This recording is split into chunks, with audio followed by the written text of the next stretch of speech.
नमस्कार, प्रदेश के number 1 news channel news 18 Rajasthan पर आप सभी का स्वागत। स्पेशल रिपोर्ट में मैं हूं आपके साथ हेमंत कुमार। चलिए शुरुआत करते हैं। जब यूक्रेन ने रूस में घुसकर हमला शुरू किया है, रूस के प्रेसिडेंट पुतिन की टेंशन बढ़ गई है। इसीलिए पुतिन ने यूक्रेन की मदद कर रहे नाटो के खिलाफ एक्शन शुरू कर दिया है।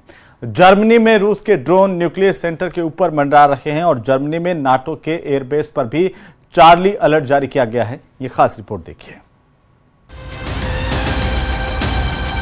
वॉर जोन से आ रही बैड न्यूज, अपने देश में उठ रहे विरोध के सुन ने प्रेसिडेंट पुतिन के गुस्से को आउट ऑफ कंट्रोल कर दिया है।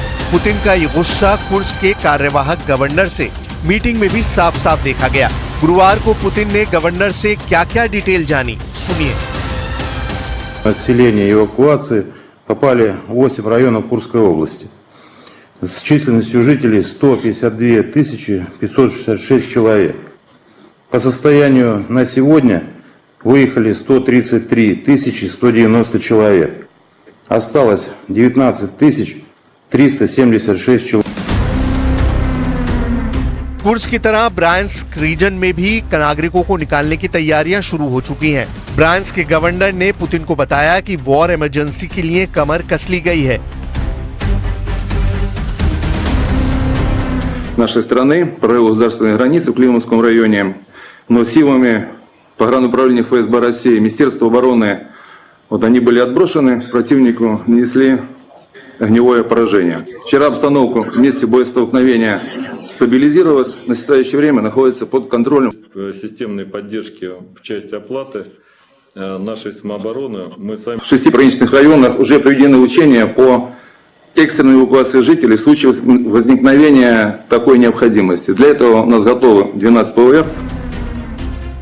इस मीटिंग में पुतिन ने कुर्स्क, ब्रायंस्क और बेलगोरोद के गवर्नर्स से बातचीत में कुर्स्क एटमी प्लांट का भी जिक्र किया। पुतिन ने यूक्रेन पर कुर्स्क के न्यूक्लियर प्लांट पर हमले के आरोप भी लगाए हैं। रूस में घुसकर उनके न्यूक्लियर प्लांट पर हमला करने की कोशिश को पुतिन ने सबसे बड़ा थ्रेट मान लिया है। इसके साथ ही वो यूक्रेन की घुसपैठ के बाद नेटो से मिली सैन्य मदद और नई तैनातियों से भी भड़के हुए हैं।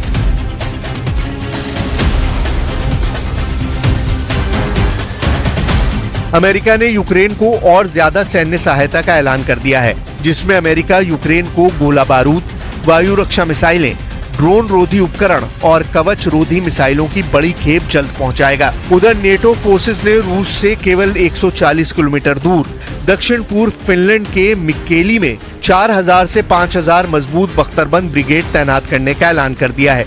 अप्रैल 2023 में फिनलैंड के नेटो में शामिल होने के बाद से रूस के खिलाफ इस इलाके में मोर्चेबंदी में तेजी आई है। नेटो के इस तरह के विस्तार को रूस अपनी राष्ट्रीय सुरक्षा के लिए सीधा खतरा मानता है और उसने चेतावनी दी है कि इसका जवाब जल्द दिया जाएगा। तो क्या इसी की रिहर्सल जर्मनी के 2 अहम अड्डों पर की गई है? आखिर पुतिन करने क्या जा रहे हैं? 8 अगस्त से 20 अगस्त के बीच जर्मनी में न्यूक्लियर प्लांट के ऊपर रूस के ऑरलान 10 ड्रोन ने उड़ान भरी है। रूस का ऑरलान 10 ड्रोन यूक्रेन युद्ध में काफी मददगार रहा है। एक रिपोर्ट के मुताबिक रूस ने यूक्रेन में सैकड़ों ऑरलान 10 ड्रोन का इस्तेमाल किया है। ये ड्रोन अपनी लंबी दूरी की क्षमता के लिए जाना जाता है। ऑरलान टारगेट को आसानी से ढूंढ निकालने के लिए कुख्यात है। टारगेट का पता लगाने के 3 से 5 मिनट के भीतर रूसी सेना अटैक को अंजाम दे सकती है। ऑरलान ड्रोन एरियल फोटोग्राफी के लिए कैनन EOS D सीरीज वाला कैमरा, थर्मल इमेजिंग और वीडियो कैमरे से लैस है। परमाणु सेंटर के ऊपर रूस के ड्रोन मंडराने के बाद से जर्मनी में खलबली है। वहीं खतरे का दूसरा सिग्नल जर्मनी में ही मौजूद नेटो के एयरबेस से आया है। एक्स पर जर्मनी में नेटो के अवाकस बेड़े के हैंडल से रिलीज एक पोस्ट में इसकी डिटेल दी गई है। जर्मनी में नीदरलैंड बॉर्डर के पास नेटो का ग्लेनकिर्चन एयरबेस है। यहाँ नेटो के airborne warning and control system, जिसे अवाक्स के नाम से जाना जाता है, उसकी कमांड है। नेटो के इसी अवाक्स बेड़े ने एक्स हैंडल से जारी पोस्ट में सुरक्षा का स्तर बढ़ाने की जानकारी दी है, जिसके बाद ग्लेनकिर्चन एयरबेस के मैदान में बड़ी संख्या में सुरक्षा बल की गाड़ियां देखी भी गईं। इस अलर्ट के बाद कोलोन के करीब जर्मनी के वायुसेना बेस को कई घंटों तक बंद रखा गया था। मतलब यूरोप में परमाणु जंग की हलचल तेज होती जा रही है। नेटो की सेनाएं एटमी हथियारों से लैस हैं। रूस ने अगर न्यूक्लियर अटैक किया तो नेटो की तरफ से भी धरती फाड़ पलटवार होगा। हालांकि न्यूक्लियर ताकत के लिहाज से एक अकेला रूस सब पर भारी है। सबसे ज्यादा एटम बम पुतिन के पास है। अमेरिका तक मार करने वाली मिसाइलों का गोदाम रूस के पास है। इसीलिए परमाणु युद्ध के लिए पुतिन को उकसाना पूरी दुनिया के लिए घातक हो सकता है।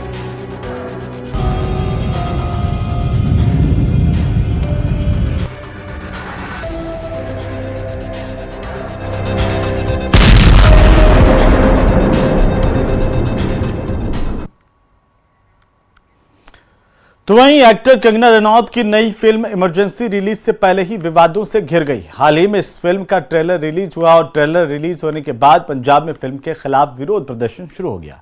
आरोप है कि इस फिल्म के जरिए सिख समुदाय को बदनाम करने की साजिश की जा रही है। रिपोर्ट देखिए।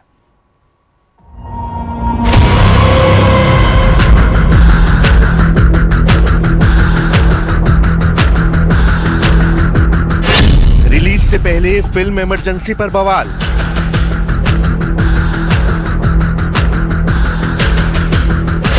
कंगना रनौत की फिल्म पर बैन लगाने की मांग। फिल्म में सिखों को बदनाम करने का आरोप। हमेशा विवादों में रहने वाली एक्टर कंगना रनौत एक बार फिर सुर्खियों में है। इस बार उनकी फिल्म इमरजेंसी को लेकर पंजाब में बवाल मचा हुआ है। कंगना रनौत की फिल्म इमरजेंसी के दौर पर आधारित है। हाल ही में फिल्म का ट्रेलर रिलीज हुआ और इस फिल्म में कंगना रनौत पूर्व प्रधानमंत्री इंदिरा गांधी का किरदार निभा रही हैं।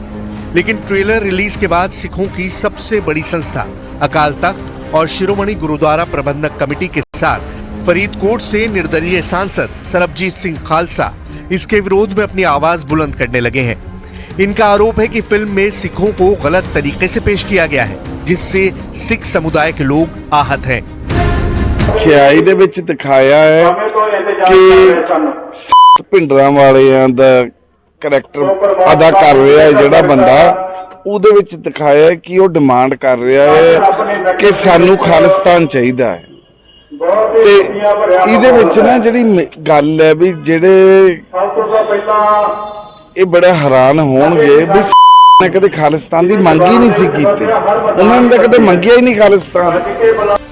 फिल्म इमरजेंसी में वर्ष 1980 के दशक में पंजाब में आतंकवाद के दौर को भी दिखाया गया है। आरोप है कि फिल्म में खालिस्तान के नाम पर कुछ किरदारों का गलत चित्रण किया गया है।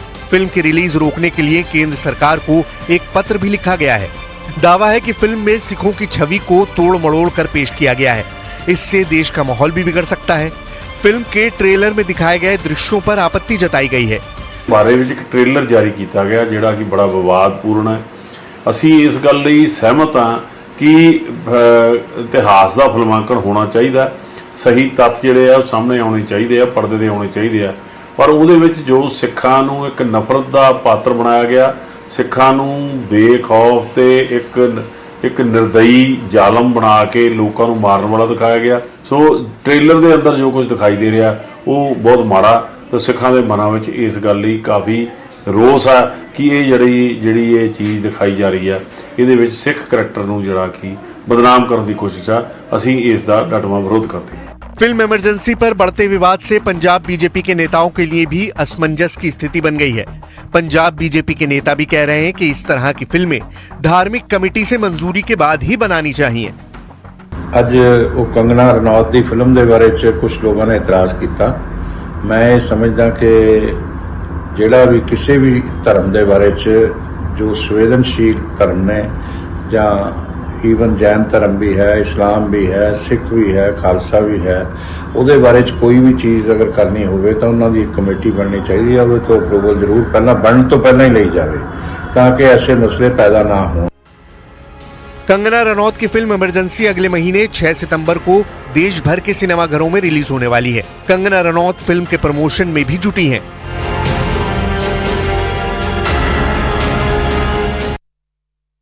और चलिए बात कोलकाता की, जहां पर रेप और मर्डर केस की गुत्थी सुलझने की जगह पर और ज्यादा उलझती दिख रही है। 15 दिनों बाद भी देश की सबसे तेज तर्रार जांच एजेंसी सीबीआई ठोस सबूतों के लिए हाथ पैर मारती दिख रही है। सीबीआई झूठ पकड़ने वाली मशीन से अब सच पता लगाने में जुटी है, जिससे इनके बयानों में जो विरोधाभास है वो क्लियर हो सके। और इसी बीच देश सवाल पूछ रहा है कि कोलकाता फाइल्स की क्लोजर रिपोर्ट आखिर कब आएगी। ये रिपोर्ट देखिए।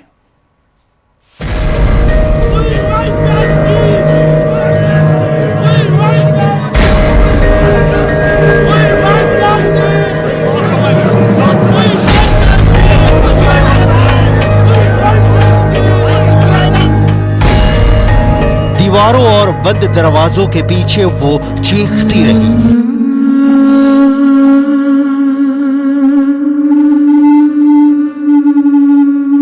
रहम की भीख मांगती रही, आखिरी सांसों तक लड़ती रही।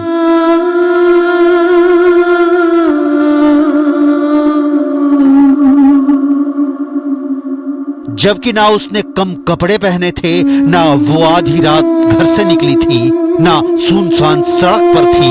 उसकी तो गर्दन में जान बचाने वाला आला था। फिर भी उसे नोचा गया, खसोटा गया, असमत लूटी गई, मौत के मुंह में झोंक दिया गया। हैवानियत की सन्न कर देने वाली कहानी, द कोलकाता फाइल्स।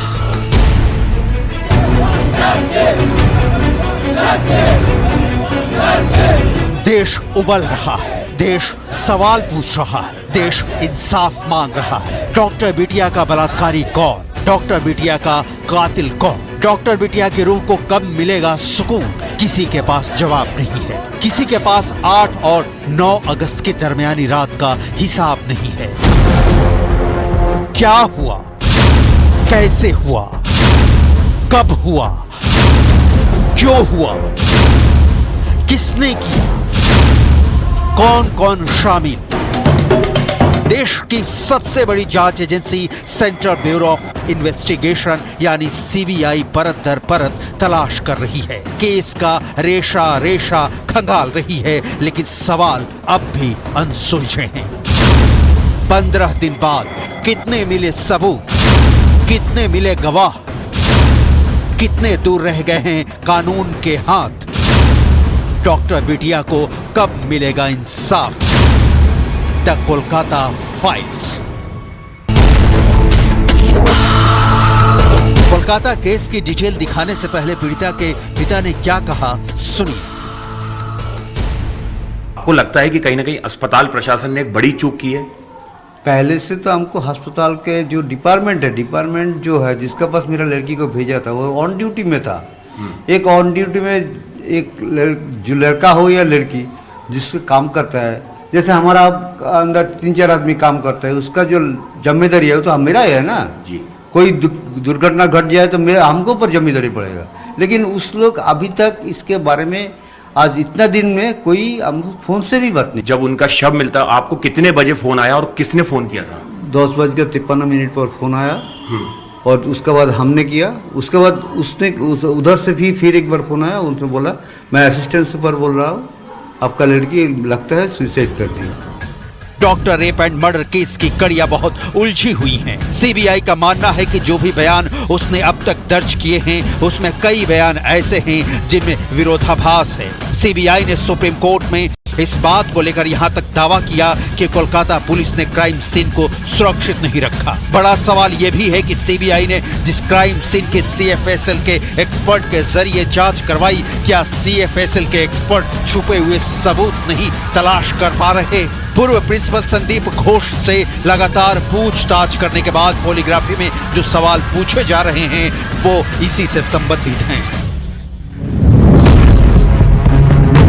बात जो हुआ, आपको वारदात की खबर किसने दी? सेमिनार हॉल के पास मरम्मत क्यों कराया? आपने पुलिस को सूचना तत्काल क्यों नहीं दी? पहला जो सबसे पहले मैंने पकड़ा था वो स्टूडेंट लोग को फेल करवाते थे। फेल करा करके उनसे पैसे अच्छे खासे रकम वसूलते थे और जो उनके बात नहीं सुनते थे, कुछ उसमें स्टूडेंट थे जो ये पैसा को कलेक्ट करते थे। फिर उन्हीं जूनियर स्टूडेंट को वो शराब पिलाते थे, उनको पैसे का लालच लत लगाते थे। इसके अलावा बहुत सारा बेआईनी काम, जैसे बॉडी का लेके, जैसे डेड बॉडी का लेके तस्करी करना, जैसे बायोमेडिकल वेस्ट का मैंने बताया था, इसको भी मैंने एक्सपोज किया था। संदीप घोष क्या छिपा रहे हैं, क्या बता रहे हैं? उम्मीद है कि पॉलीग्राफी टेस्ट से दूध का दूध, पानी का पानी हो पाएगा। लेकिन उस रात क्या हुआ था, इस गुत्थी को समझने के लिए सबसे पहले सीक्वेंस समझना होगा। सूत्रों के मुताबिक 8-9 अगस्त की रात वारदात की टाइमलाइन इस तरह से है। पीड़िता और 2 फर्स्ट ईयर के छात्र अर्का और सौमित्र ने 12 बजे रात को साथ में डिनर किया। इसके बाद वो सेमिनार रूम में गए, जहां वो 1:30 से 2 बजे तक रहे और नीरज चोपड़ा का जेवलिन फाइनल देखा। सेमिनार रूम के सामने स्लीप रूम है, जहां डॉक्टर आराम करते हैं। अलका और सौमित्र स्लीप रूम में गए, जबकि पीड़िता सेमिनार रूम में आराम करने लगी। गुलाम ने 2:45 बजे तीसरी मंजिल पर जाने की बात कही, जबकि सुखदीप ने कहा कि वो इंटर्न रूम में था। तीनों कमरे, सेमिनार हॉल, स्लीप रूम और इंटर्न रूम तीसरी मंजिल पर एक दूसरे के पास हैं। और चलिए बात करेंगे बारिश की, क्योंकि पहाड़ से मैदान तक भारी बारिश की वजह से हाहाकार मचा हुआ है। जनजीवन प्रभावित हुआ है, कई नदियों में उफान है तो कई जगह पर पुल और सड़कों पर सैलाब सा आ गया है। इसकी वजह से लोगों को भारी परेशानी का सामना करना पड़ रहा है। गुजरात के गिर सोमनाथ की तस्वीरें आपकी टीवी स्क्रीन पर है, जहां पर भारी बारिश के बाद सरस्वती नदी उफान पर है और इसकी वजह से कई जगह पर बाढ़ जैसे हालात पैदा हो गए हैं। जगह जगह पानी भर गया है। इसके अलावा राजस्थान के अजमेर में भी भारी बारिश के बाद भयावह हालात हैं। बारिश की वजह से सड़कें डूबी हुई दिखाई दे रही हैं और ऐसा ही नज़ारा गोंडा के इलाके में भी देखने को मिला है, जहां पर मूसलाधार बारिश की वजह से निचला इलाका पानी से तरबतर है। कई इलाके पानी में डूब गए हैं। पानी के बीच लोग रहने के लिए मजबूर हैं। महाराष्ट्र के नासिक की तस्वीरें भी कुछ ऐसी आई है, जहां पर मंदिर परिसर पूरा का पूरा जलमग्न नजर आ रहा है। बहरहाल इन तस्वीरों के जरिए जरा समझिए कि गिर सोमनाथ से लगा करके गुजरात, उत्तर प्रदेश और राजस्थान किस तरह के हालात बने हुए हैं। और चलिए अब बात करेंगे महाराष्ट्र की, जहां पर महाराष्ट्र के कई शहरों में मूसलाधार बारिश हुई है और बारिश की वजह से नासिक में गोदावरी नदी उफान पर आ गई है। गोदावरी नदी में बाढ़ आने से घाट पर मौजूद मंदिर डूब गए हैं, जबकि कई निचले इलाकों में नदी का पानी घुस गया है। हालात को देखते हुए स्थानीय प्रशासन अलर्ट मोड पर है। लोगों से भी सतर्क रहने की अपील की गई है। लेकिन बहरहाल ये तस्वीरें देखिए किस तरीके से मंदिर जो घाट के किनारे बने हुए थे और वो डूब गए हैं। आसपास के कई निचले इलाके डूब क्षेत्र में आ गए हैं, लिहाजा लोगों को सतर्क किया जा रहा है।